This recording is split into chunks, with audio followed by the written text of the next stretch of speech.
Selamünaleyküm arkadaşlar. Ören Ayşe YouTube kanalıma hoş geldiniz. Bugün sizlerle yine çok güzel bir yelek modeli yapımı paylaşacağım arkadaşlar. Tığ işi örgü olacak. Şöyle görüyorsunuz, Angora Gold tarzı, Angora tarzı ip kullanacağım. Simli bir ip arkadaşlar. Sizler farklı bir ip de kullanabilirsiniz tabii ki. Bu şekilde 5 numarada bir tığım var arkadaşlar. Evet, dilerseniz hemen modelimize geçelim. Gelişi güzel. Öncelikle zincirimi çekiyorum.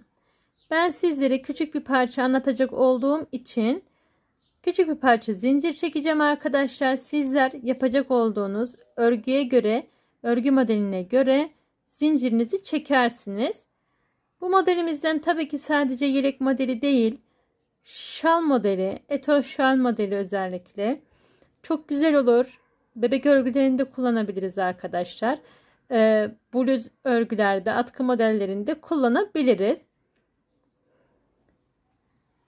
Evet, zincirlerimi çekiyorum. Çok fazla sıkı ya da çok fazla gevşek çekmiyorum arkadaşlar. Görüyorsunuz. Benim için bu kadarı yeterli. Şimdi buradan tutuyorum. 1, 2, 3 tane zincir çektim. Tığımın başını doladım. Tuttuğum yere batarak hemen bir trabzan yapıyorum. Kenar trabzanlarımı yapıyorum arkadaşlar. Yelek modellerinde biliyorsunuz kenar trabzanları kullanırız. Bakalım 2, 4, 5 tane trabzan benim için yeterli. Sizler daha az ya da daha fazla çekebilirsiniz. Bir zincir çekiyorum. Tığımın başını doladım. Bir tane atlayıp bir sonraki zincire batıyorum. Bu şekilde kafes elde ediyorum. Bir tane zincir, bir tane atladım.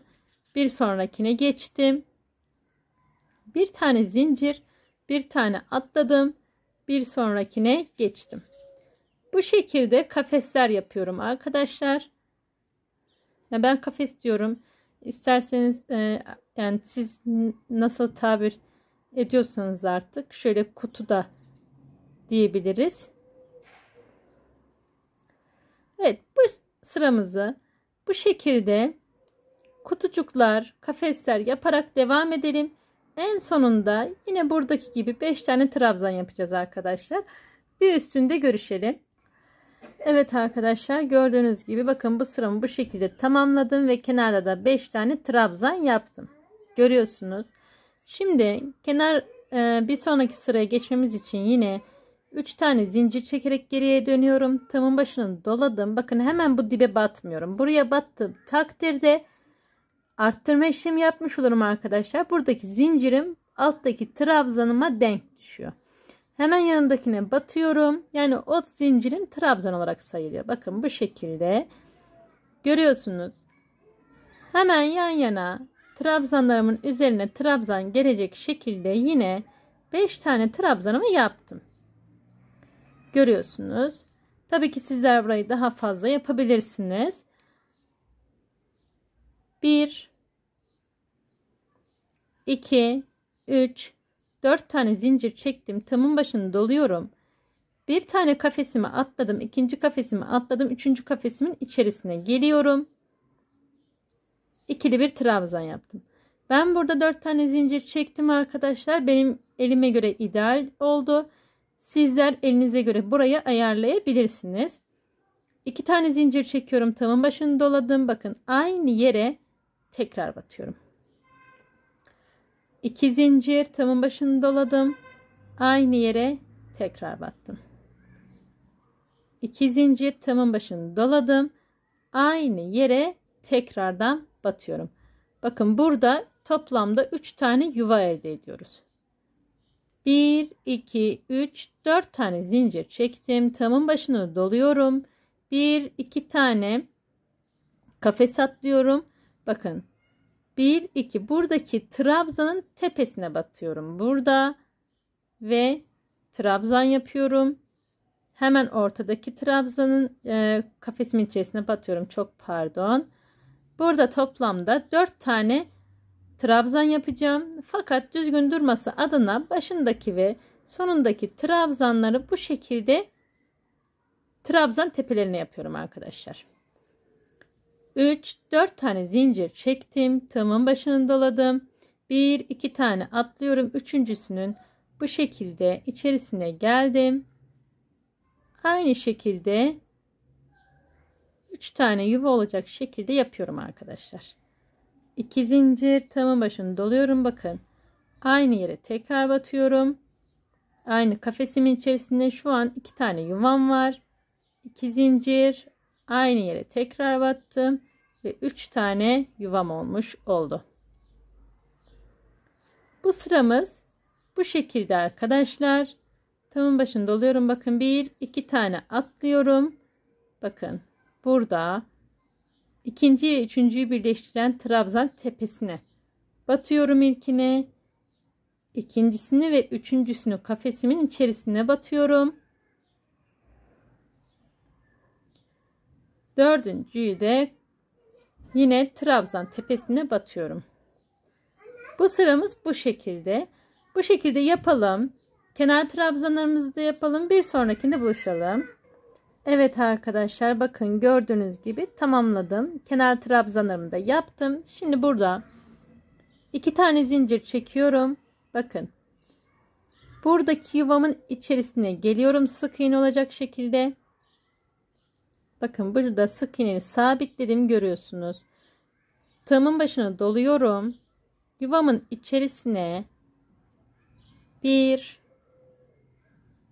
2 ve 3 tane trabzan yaptım ve hemen diğer yuvamın içerisine geçiyorum sık iğne ile.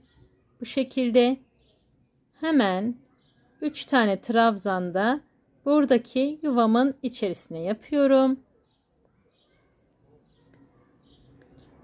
Hemen sık iğne ile bir sonrakine geçtim.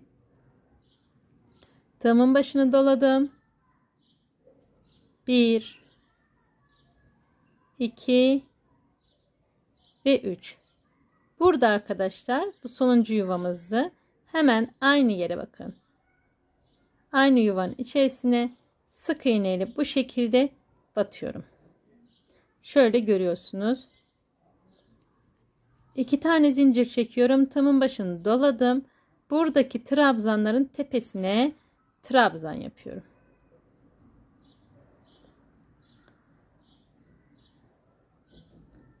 Hemen trabzanlarımı yapalım.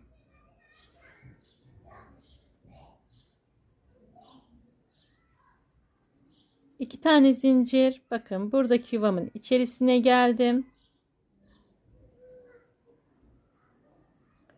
Tığımın başını doluyorum. Yuvamın içerisine 3 tane yan yana trabzan yapıyorum.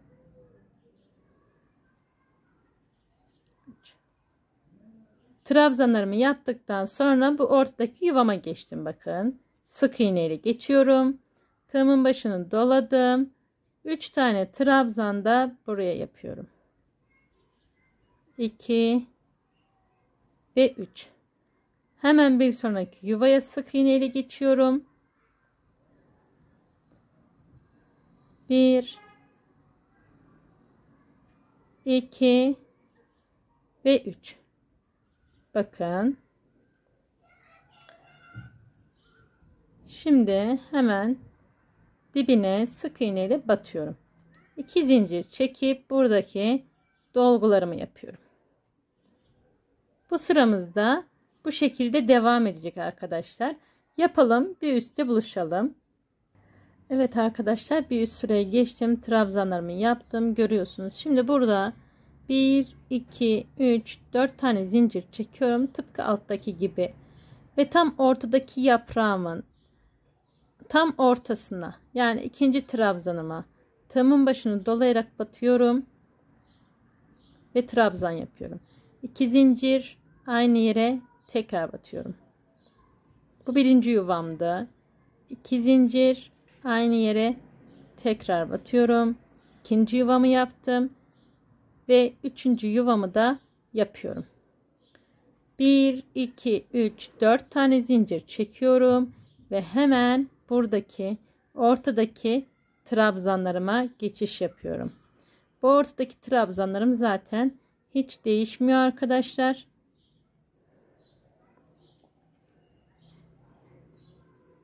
1, 2, 3, 4 tane zincir çektim. Tığımın başını doluyorum. Bakın tam orta kısma batıyorum.